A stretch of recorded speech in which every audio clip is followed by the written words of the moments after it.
Baik, kita kembali bertemu dalam perkuliahan Internet of Things. Pada kesempatan kali ini kita akan membahas mengenai microcontroller. Seperti yang kita ketahui adik-adik bahwa microcontroller ini merupakan salah satu komponen utama di dalam sebuah sistem IoT ataupun sistem lain yang tentunya memanfaatkan microcontroller sebagai pengendalinya. Banyak sistem-sistem yang memanfaatkan microcontroller ini di dalam pengendaliannya, seperti contoh untuk memantau suhu, kelembaban, kemudian menggerakkan motor DC sehingga bisa membuat automatic system di situ, itu yang bisa dilakukan oleh microcontroller. Baik, mari kita mulai perkuliahan kita pada kali ini. Sebagai pendahuluan, microcontroller di sini adalah sebuah komputer kecil yang dikemas dalam bentuk chip IC atau integrated circuit. Dan microcontroller ini dirancang untuk melakukan tugas atau operasi tertentu atau operasi khusus. Jadi berbeda dengan komputer secara umum. Ketika kita berbicara komputer secara umum, apa yang dikerjakan oleh komputer itu hampir segala sesuatu. Namun bagi microcontroller ini, tugas yang dilakukan adalah tugas-tugas khusus. Jadi hanya melakukan satu pekerjaan di situ. Nah, pada dasarnya sebuah IC microcontroller ini terdiri atas satu atau lebih inti prosesor atau bisa dibilang CPU, Central Processing Unit, kemudian memori. Nah, memori ini nanti kita mengenal ada random access memory dan read only memory. Serta tidak lupa di situ ada perangkat input dan output yang tentunya nanti dapat kita program. Nah, ini adalah mengenai gambaran awal dari microcontroller. Berikut kita bisa lihat apa yang sudah kita sampaikan di awal, bagaimana microcontroller ini disusun. Tadi ada CPU, dan saya laser pointer dulu, di sini ada CPU, kemudian disebutkan ada memori, entah itu tadi ada random access memory atau biasa disebut dengan RAM. Kemudian ada ROM atau read only memory di sini. Kemudian ada di sini ada perangkat input output, di sini menggunakan parallel I/O, parallel I/O port. Kemudian di sini nanti ada ADC. Ya, ADC itu apa? ADC ini adalah analog digital converter. Kemudian ada DAC, kebalikan dari ADC. Ini adalah digital to analog converter. Kemudian ada osilator. Nah, osilator ini nanti sebagai pembangkit frekuensinya. Kemudian di sini nanti ada special function blocks. Jadi ini adalah diagram blok dan struktur dari microcontroller secara umum. Dan kalau kita lihat ini salah satu bentuk contoh dari microcontroller. Mari kita lihat satu persatu fungsi dari masing-masing blok yang ada di gambar ini. Nah, yang pertama kita melihat ada CPU. CPU di sini adalah bisa dibilang sebuah otak dari microcontroller. Kenapa dibilang sebagai otak? Ya, di sini nanti CPU akan bertanggung jawab untuk mengambil instruksi atau dalam bahasa tekniknya disebut dengan patch instruction. Kemudian akan menerjemahkan instruksi yang sudah diambil di sini atau istilahnya decode. Setelah itu baru akan dieksekusi atau dijalankan instruksi yang diminta tadi. CPU di sini menghubungkan setiap bagian dari microcontroller ke dalam satu sistem. Dan fungsi utama dari CPU di sini nanti adalah mengambil dan mendekodekan atau menerjemahkan instruksi, lalu dia akan menjalankan instruksi tersebut. Nah, Bagaimana nanti CPU ini bekerja? Tentunya akan didukung adanya di sini ada sumber tegangan. Nah, sumber tegangan di sini nanti biasanya akan disebut sebagai ada PCC dan ada ground di sini nanti. Nah, ini tegangan inputnya dan ini nanti ada groundnya di situ. Oke. Berikutnya kita melihat dari sisi memori.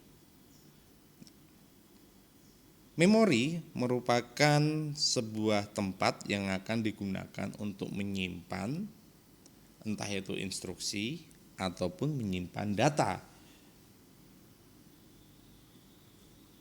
Jadi di sini nanti kalau kita lihat fungsi dari memori tadi ya hampir sama dengan fungsi yang ada dalam memori mikroprosesor.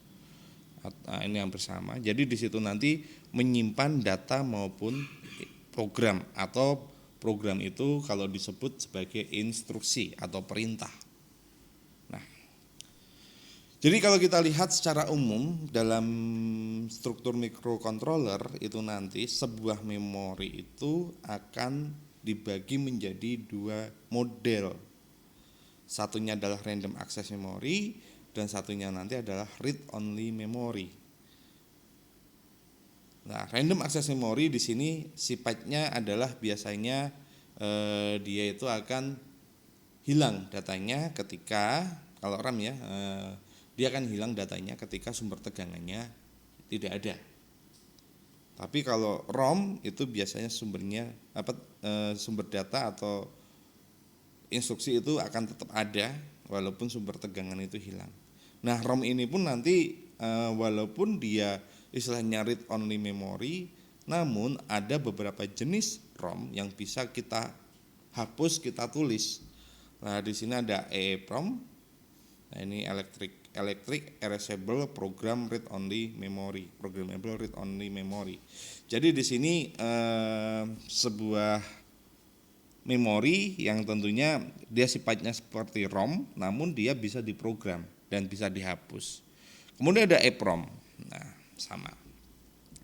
Jadi di sini nanti memori ini nanti memiliki peran bagaimana dia bisa menyimpan data dan di sini nanti juga menyimpan instruksi. Sehingga apa? Sehingga instruksi yang akan dijalankan itu bisa berjalan sesuai dengan apa yang diinginkan dari programmernya. Ini mengenai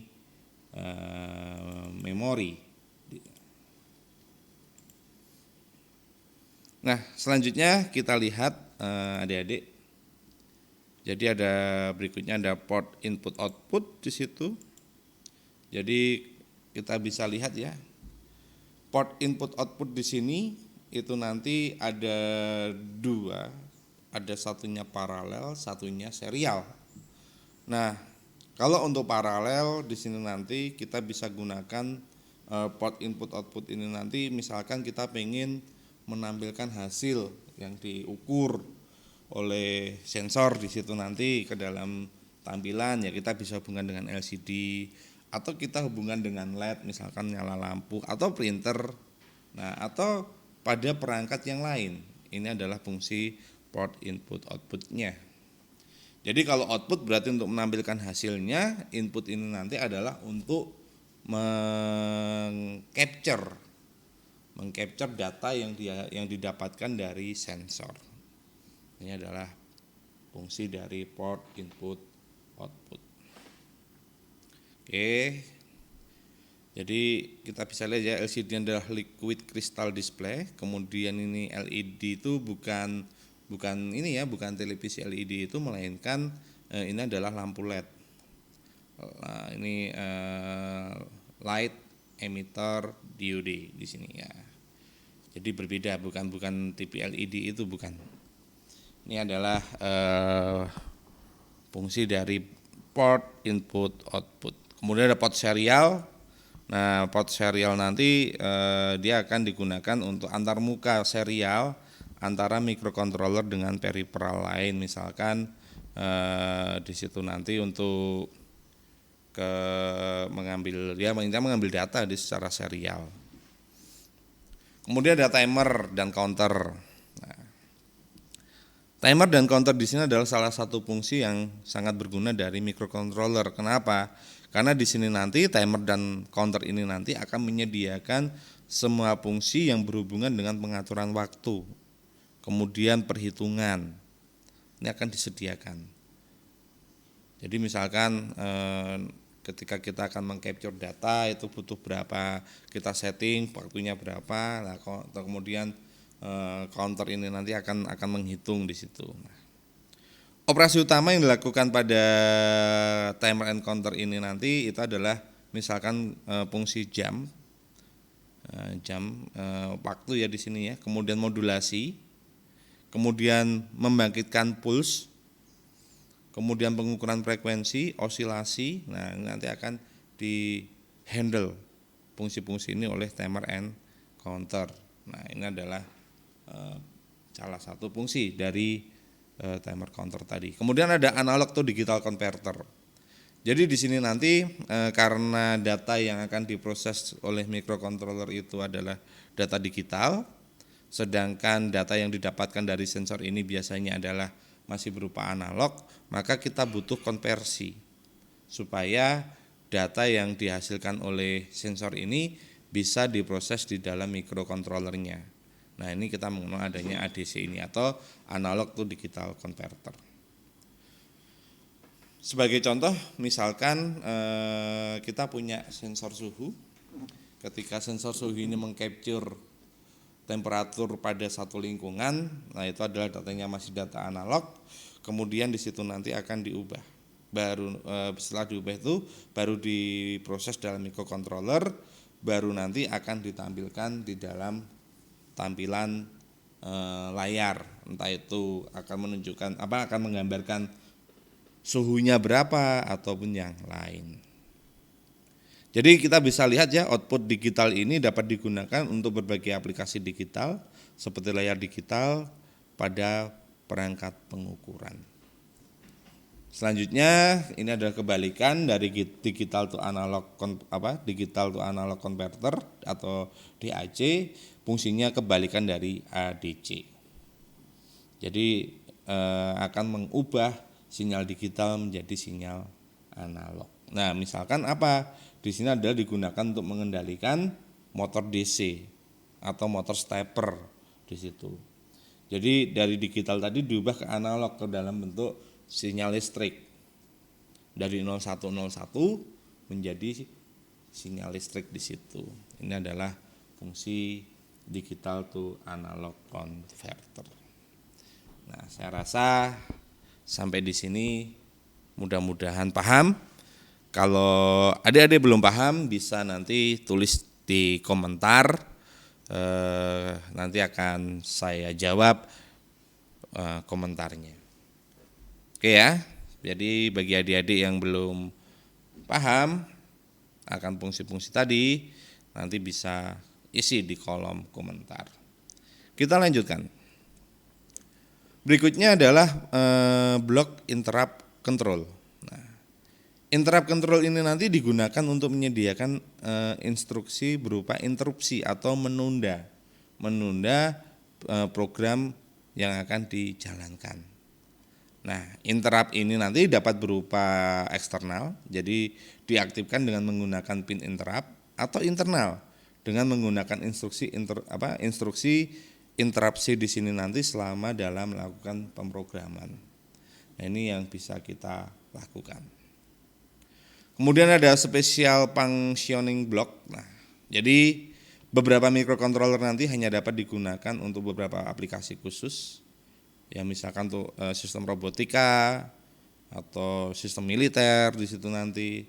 Sehingga nanti ada special functioning block di sini nanti.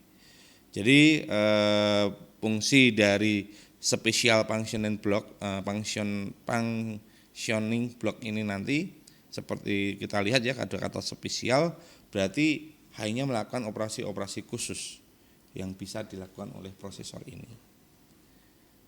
Nah, berikutnya bagaimana keunggulan dari microcontroller? Nah, microcontroller di sini yang pertama keunggulan dari microcontroller itu adalah yang mana microcontroller ini bertindak sebagai mikrokomputer tanpa harus adanya digital tambahan lainnya. Jadi kita bisa menggunakan satu perangkat di situ, tidak perlu lagi harus masang RAM, masang apa, karena apa, sudah ada di sudah ada di dalam satu board di sana.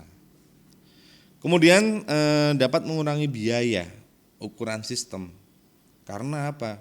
Biaya di sini nanti ya microcontroller ini sudah include, sudah ada prosesor, sudah ada memori, sudah ada perangkat input output, sudah ada semua, sehingga kita tidak perlu sebuah komputer yang cukup besar gitu kan. Kemudian sistemnya bisa kita kurangi ukurannya. Karena apa? Memang bentuknya yang compact dan kecil di situ. Kemudian penggunaan microcontroller di sini sederhana dan mudah. Jadi kita bisa lihat, nanti adik-adik bisa lihat di Google bagaimana microcontroller yang ada di pasaran itu. Jadi di sini sederhana, mudah dalam memecahkan masalah, dan dalam pemeliharaan sistem juga tidak susah. Kemudian sebagian besar pin itu nanti dapat diprogram oleh pengguna untuk melakukan berbagai fungsi, sehingga pengguna atau developer ini bisa bereksperimen di dalam menggunakan microcontroller ini. Kemudian mudah menghubungkan port RAM, ROM maupun I/O tambahan. Dan terakhir, waktu yang diperlukan untuk melakukan operasi juga kecil. Ini adalah keunggulan microcontroller. Kemudian kekurangannya apa? Pasti ada kekurangan ya, di balik kekuatan pasti ada kekurangan di situ. Jadi di sini karena microcontroller tadi sifatnya adalah untuk hal-hal khusus, ya tentunya arsitekturnya ini lebih kompleks ya daripada mikroprosesor. Kalau mikroprosesor itu hanya dibilang prosesornya saja, jadi pemprosesnya, tidak ada memori, sehingga dia kalau tidak ada memori tidak bisa bekerja, tidak ada perangkat input output nggak bisa bekerja. Sedangkan microcontroller di sini memiliki arsitektur yang lebih kompleks, karena apa, di sana ada memori, ada port input output dan sebagainya, sehingga kalau dilihat dari arsitektur ini sangat kompleks. Kemudian hanya melakukan eksekusi dalam jumlah terbatas dalam waktu bersamaan. Jadi walaupun kompleks tetapi kemampuannya ini terbatas. Kompleksnya tadi adalah kompleks karena jumlah komponen yang ada, sedangkan kemampuan eksekusinya terbatas. Ya karena ukuran prosesornya juga terbatas di situ ya. Kemudian kebanyakan hanya digunakan dalam peralatan-peralatan mikro, bukan untuk skala besar di sini nanti. Kemudian tidak dapat terhubung dengan perangkat yang berdaya tinggi secara langsung, karena microcontroller ini tegangan maksimalnya cuma 5 volt di situ. Ini adalah gambaran dari microcontroller. Nah, kita bisa lihat salah satu jenis microcontroller yang paling digemari oleh mahasiswa, itu ada namanya Arduino. Nah ini adalah gambarannya, board Arduino. Tadi ini adalah CPU-nya. Kemudian di sini ada sumber tegangan, ada nanti USB juga sama, ini bisa digunakan untuk tegangan, juga sama juga untuk mengirimkan data yang ada di komputer. Kemudian di sini ada port digital. Nah, kemudian ada di sini nanti untuk power. Ketika bicara power di situ nanti kita butuh berapa, 3,3 atau 5 volt di situ. Kemudian ada pin analognya. Nah, kemudian di sini ada ground itu ya, ground. Nah, jadi Arduino itu apa? Jadi Arduino ini merupakan salah satu minimum sistem microcontroller yang sifatnya open source. Jadi kita bisa menggunakan source yang ada di dalam Arduino ini. Kita bisa lihat bahwa platform Arduino nanti akan berisi 2 bagian, yaitu ada hardware, ini hardwarenya, kemudian berikutnya software. Nah berikutnya software di situ nanti kita gunakan yang namanya ada IDE atau Arduino IDE di sini. IDE itu apa? IDE itu adalah Integrated Development Environment. Nah, nanti di sini bisa digunakan untuk memprogram daripada Arduino ini. Nah, jenis-jenis papan Arduino yang berada di pasaran itu macam-macam. Ada Arduino Uno, Leonardo, Dumilanov, kemudian Intel Galileo, Mini, Nano R3, Pro Micro AT, Mega 2560, Mega ADK, Explora, Lilipat. Nah, di sini yang biasa digunakan di dalam latihan-latihan kita bisa menggunakan namanya di sini papan Arduino Uno ini. Jadi ini adalah hardware dari Arduino, kita bisa milih sesuai dengan kebutuhan yang akan kita gunakan dalam pengembangan sistem. Berikutnya ini software yang ada di dalam Arduino Uno. Nah, ini contohnya ada Arduino IDE. Ini tampilannya adik-adik. Adik-adik bisa download di sini nanti ya, https www.arduino.cc di sini. Nah, ini gratis, bisa digunakan oleh siapa saja. Nah, komponen Arduino IDE di sini itu adalah sebuah software yang digunakan untuk memprogram Arduino itu sendiri. Nah, dengan kata lain, Arduino IDE di sini adalah sebagai media yang dapat digunakan untuk memerintahkan board Arduino ini nanti bekerja. Nah, bagaimana struktur yang ada nanti di dalam board Arduino ini? Di dalam Arduino IDE di sini nanti, ketika kita buka akan ada struktur programnya itu nanti ada void setup, kurung kurawal, kemudian bracket di sini, bracket buka, bracket tutup, kemudian ada point loop, sama. Nah, kita akan lihat satu persatu. Jadi bagaimana nanti fungsi point setup, point loop itu nanti kita akan lihat ya. Sebelumnya kita masuk ke sini dulu bagaimana program atau code dari Arduino ini. Jadi bahasa pemrograman Arduino ini mirip dengan bahasa pemrograman C++. Tetapi bahasa pemrograman di Arduino ini sudah dipermudah dengan menggunakan fungsi-fungsi sederhana. Jadi sudah disediakan fungsi. Tujuannya apa sih ada fungsi di sini? Itu adalah untuk mempermudah satu pekerjaan, misalkan ada fungsi penjumlahan. Jadi kita tidak perlu membuat persamaan penjumlahan lagi, tetapi tinggal panggil fungsinya saja. Jadi di sini mempermudah pemula dalam mempelajari. Kemudian ditambah nanti Arduino Code ini nanti di mana pengguna bisa melihat bantuan daftar pustaka dari Arduino yang tersedia. Ini adalah kemudahannya. Nah, ini komponen board Arduino. Kalau tadi adalah komponen dari microcontroller secara keseluruhan. Nah, kalau ini adalah komponen board Arduino.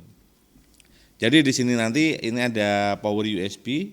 Kita bisa menggunakan USB atau menggunakan power jack dari adaptor di sini. Kemudian ada voltage regulator. Nah, voltage regulator ini nanti adalah berfungsi untuk mengatur tegangan yang masuk. Nah, kemudian ada kristal osilator. Ini adalah pembangkit frekuensinya. Kemudian ini main microcontrollernya atau CPU-nya di situ nanti. Kemudian di sini ada lampu TX, RX. Jadi nanti ini adalah memancarkan, ini menerima. Kemudian ada lampu indikator power, kalau powernya nyala dia akan nyala. Ada pin ISCP, tombol reset, jadi untuk mereset program. Kemudian ada pin analog, ada pin digital. Kemudian ini pin ground, ini nanti ada pin tegangan penambah tegangan. Kemudian ini tegangan untuk 5 volt, tegangan untuk 3,3 volt, ini untuk reset kalau kita mau menggunakan tombol sendiri di situ. Ini adalah mengenai komponen dari Arduino. Nah, ini sebagai penjelasan adik-adik. Jadi bagaimana power USB di situ nanti. Jadi power USB atau sumber daya yang didapatkan dari port USB tadi berfungsi untuk apa di situ nanti? Satu, memberi tegangan listrik kepada Arduino. Kedua, itu adalah sebagai jalur untuk mendownload atau memasukkan program dari komputer ke Arduino di sana. Dan fungsi yang berikutnya adalah sebagai media untuk komunikasi serial antara komputer dengan Arduino ataupun sebaliknya. Komunikasi serial yang seperti apa? Nah, di sini kita bisa lihat. Jadi nanti kalau dijalankan dengan komunikasi serial, di sini akan muncul informasi-informasi. Itu fungsi dari port USB. Kemudian ada kristal osilator tadi sebagai pembangkit frekuensinya. Jadi di sini nanti pembangkit frekuensi di sini nanti akan menentukan clock. Nah, clock dari microcontroller ini atau detaknya. Kemudian ada voltage regulator tadi untuk mengatur tegangan ya, ini menstabilkan tegangan. Power jack yaitu sama sebagai pemberi tegangan. Dia bisa menggunakan adaptor. Kemudian ada pin reset, pin tegangan. Nah, pin reset ini berfungsi untuk mereset Arduino agar program dimulai dari awal. Kemudian pin tegangan 3,3 volt. Ya, ini berfungsi sebagai pin positif untuk komponen yang menggunakan tegangan 3,3 volt. Kalau 5 volt sama. Jadi yang yang memerlukan tegangan 5 volt. Ground itu untuk pentanahannya. Kemudian pin pin penambah tegangan. Jadi di sini berfungsi sebagai media pemasok listrik tambahan dari luar sebesar 5 volt bila tidak ingin menggunakan power USB atau power jack-nya nanti. Jadi kita bisa menggunakan tegangan tambahan ini. Pin analog itu membaca tegangan dari sinyal analog. Ini CPU-nya, tombol reset itu nanti hampir ada dua ya tadi ya. Satunya di sini tadi ada pin reset sama tombol reset itu berbeda. Nah, jadi tombol reset ini komponen pendukung Arduino yang punya fungsi untuk mengulang program dari awal dengan cara menekan tombol ini nanti. Kemudian ada pin ICSP atau In Circuit Serial Programming. Nah, ini nanti berfungsi untuk memprogram microcontroller seperti ATmega 328 dengan menggunakan jalur USB. Kemudian ada lampu indikator, lampu TXRX, saya rasa itu fungsi lampu untuk memberikan informasi aja. Ini terakhir slide kita. Ya, terima kasih atas perhatiannya. Jika ada pertanyaan, kita bisa isi di kolom komentar mengenai microcontroller ini. Terima kasih, sampai jumpa di perkuliahan yang lain.